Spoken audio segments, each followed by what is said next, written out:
Bonjour mes chers élèves, on va commencer l'activité numéro 2 concernant la reproduction chez les plantes sans fleurs.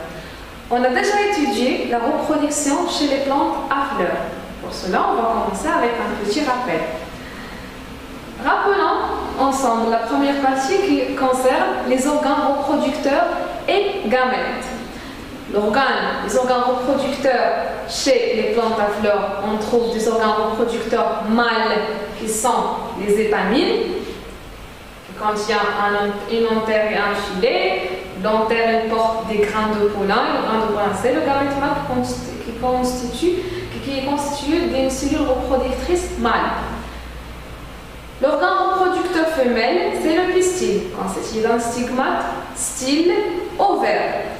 Ovaire, il contient des ovules et une ovule est constituée d'un sac embryonnaire. Le sac embryonnaire contient l'oosphère qui est le gamète femelle.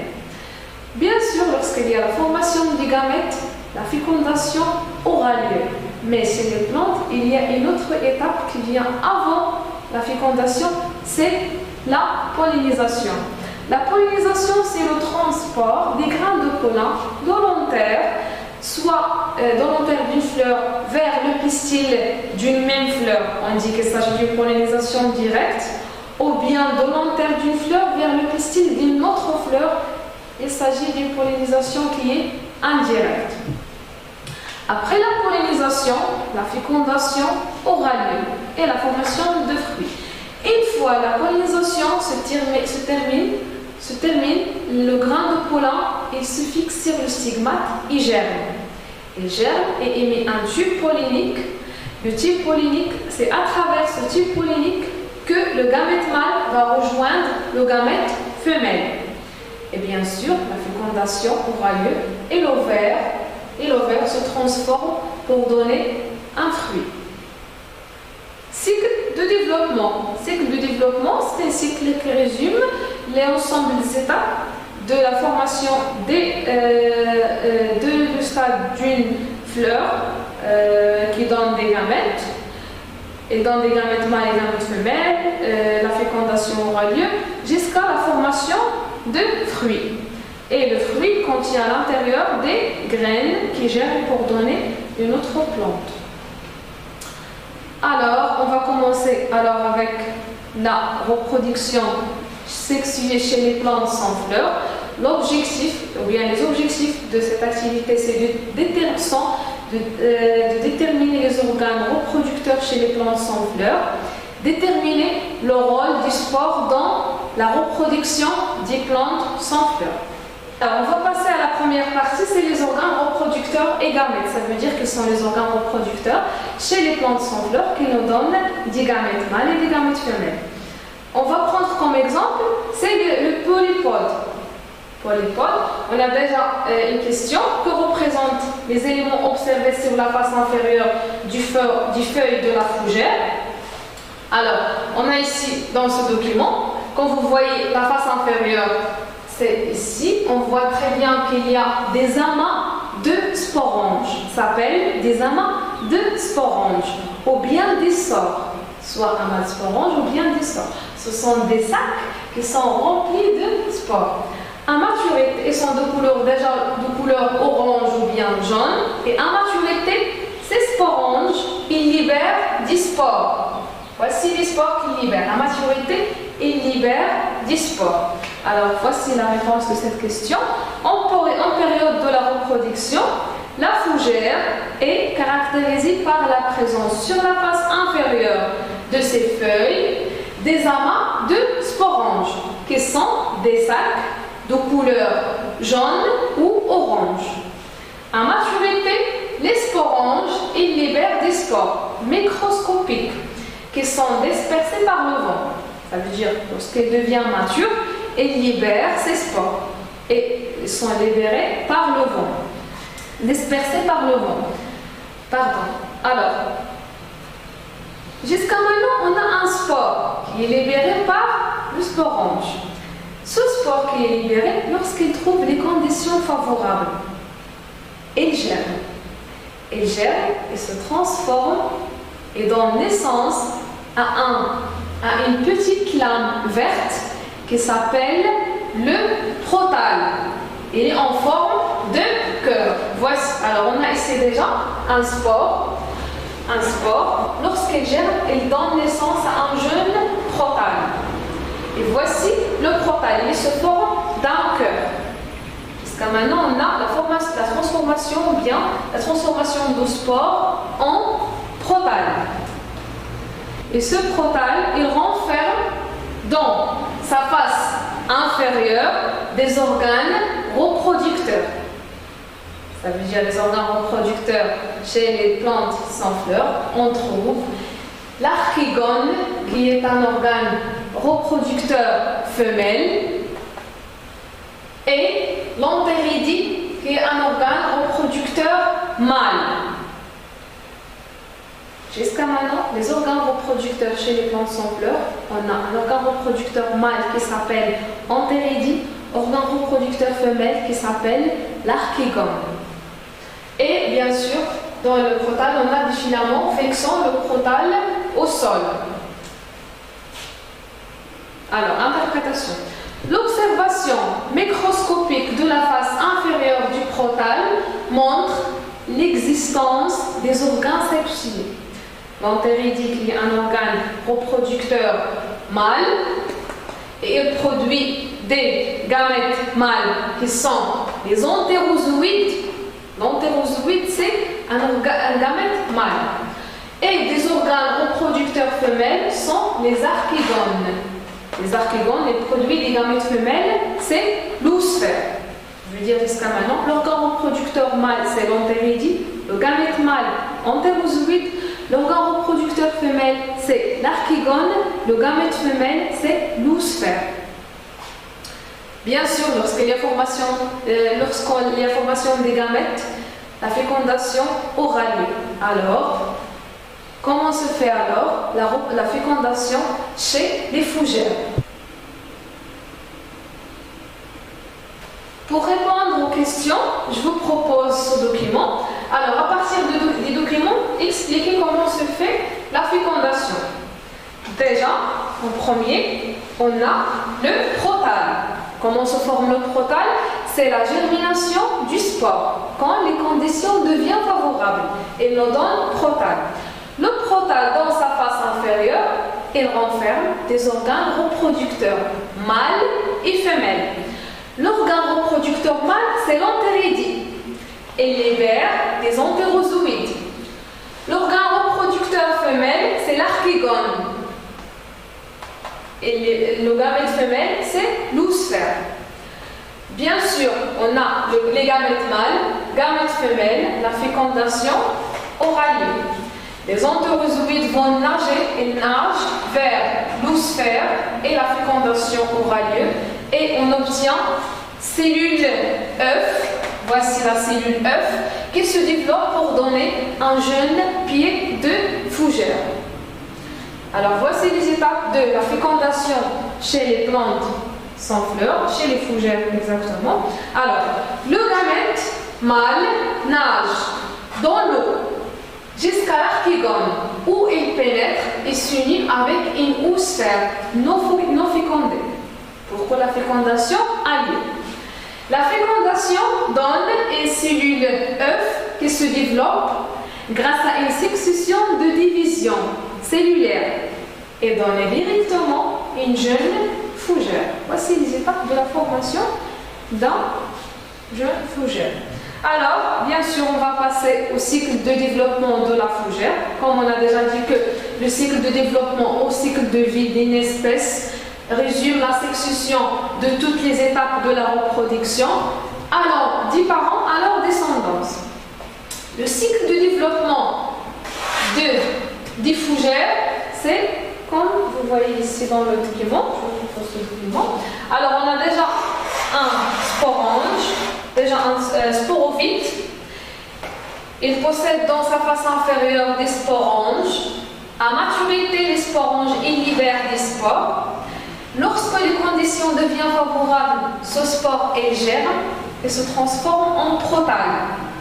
Le prothale, dans sa face inférieure, il possède deux organes reproducteurs mâle et femelle.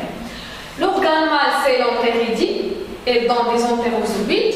L'organe femelle, c'est l'archigone, et l'organe femelle, c'est l'oosphère. L'entérozoïde, il nage vers pour féconder l'oosphère. Et lorsque la fécondation a lieu, on a la formation des cellules œufs. Et il subit des divisions et se développe pour donner un nouveau pied de fougère qui se développe lui aussi pour donner un jeune pouce pour être après un sporophyte. On va finir avec un bilan qui concerne la reproduction chez les plantes sans fleurs. Alors, en premier, on a déjà un polypode, plante, polypode, plante, polypode. Cette plante polypode, elle possède sur sa face inférieure ce qu'on appelle sporange. Sporange. Sporange. Alors, à maturité, ces sacs de sporange, ils libèrent ce qu'on appelle des spores. Ils libèrent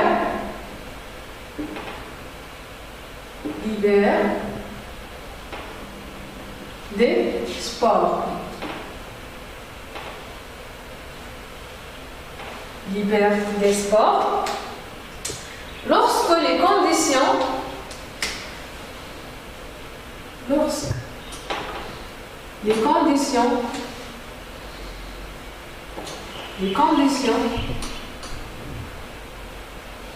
sont favorables,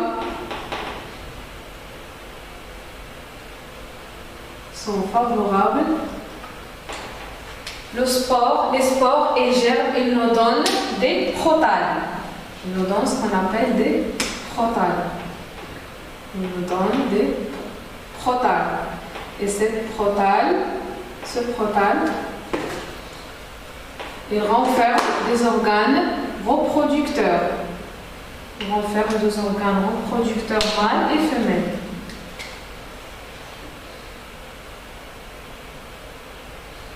Renferme des organes reproducteurs. Renferme des organes reproducteurs qui sont des organes reproducteurs mâles et femelles. L'organe reproducteur femelle, c'est l'archigone. L'organe reproducteur mâle, c'est l'entéridie.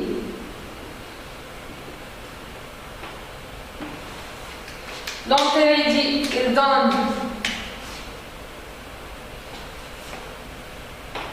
il donne des entérozoïdes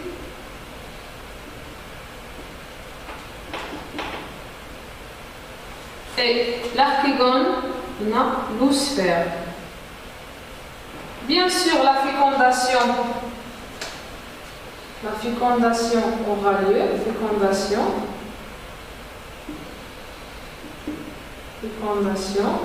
Après la fécondation, on obtient cellules œufs.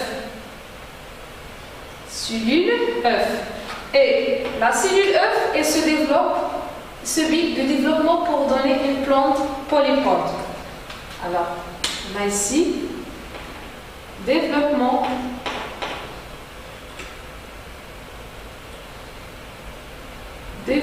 pour donner une nouvelle plante polypode. Pour la reproduction sexuée, on distingue la reproduction sexuée chez les plantes à fleurs et reproduction sexuée chez les plantes sans fleurs. La reproduction chez les plantes à fleurs. L'organe reproducteur femelle s'appelle le pistil. L'organe reproducteur mâle s'appelle l'étamine. Bien sûr, l'organe reproducteur mâle qui est l'étamine ou bien le pistil qui est femelle vont produire des gamètes. Le pistil nous donne des ovules. L'étamine nous donne des grains de pollen. L'ovule, c'est gamète femelle, grain de pollin, gamète mâle. Et lorsqu'il y a la production des gamètes, la fécondation aura lieu. Bien sûr, il y a la fécondation. Mais avant la fécondation, il y a ce qu'on appelle la pollinisation. C'est le transport de ces gamètes mâles, de grains de pollin d'une fleur de l'antère vers le pistil d'une fleur pour rejoindre l'ovule. Pour la fécondation aura lieu, alors la fécondation. Et après la fécondation, on obtient une cellule œuf qui se développe en embryon qui se trouve dans la graine. Et l'ovaire, la transformation de la fleur en fruit. La fleur se transforme en fruit qui contient des graines. Pour les plantes sans fleurs, l'organe reproducteur femelle s'appelle l'archigone. L'organe reproducteur mâle s'appelle l'antéridie. L'archigone, il nous donne des oosphères, qui est un gamète femelle. L'antéridie, il nous donne des entérozoïdes qui sont des gamètes mâles. Et après, il y a ce qu'on appelle la fécondation. On a la formation d'une cellule œuf qui se développe grâce à une succession de divisions cellulaires et donne directement une jeune fougère. On va finir avec un exercice qui se forme des questions à choix multiples. La question numéro 1, c'est la plante à fleurs produit. Proposition A, des graines qui renferment les fruits. Proposition B, des fruits qui renferment les graines. Proposition C, des graines indépendantes du fruit. Proposition D, des fruits qui se transforment en graines. Bien sûr, la réponse exacte, c'est la proposition B.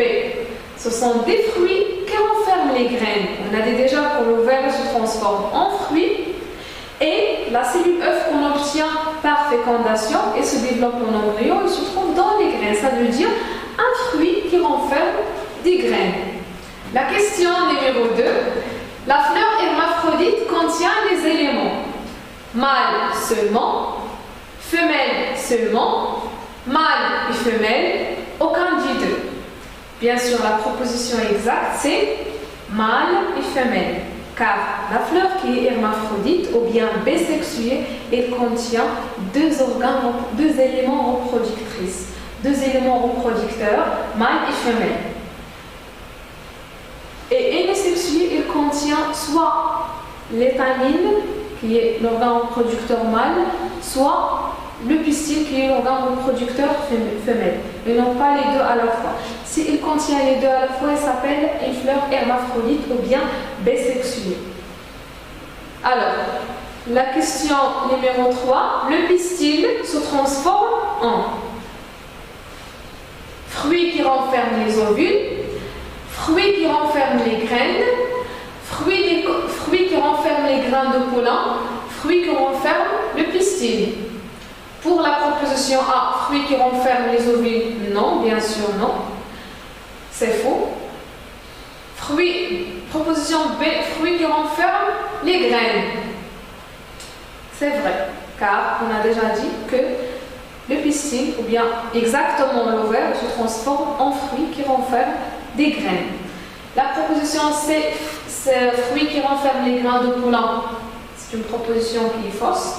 Des fruits qui renferment le pistil, c'est fausse aussi, une proposition fausse. Alors, merci pour votre attention.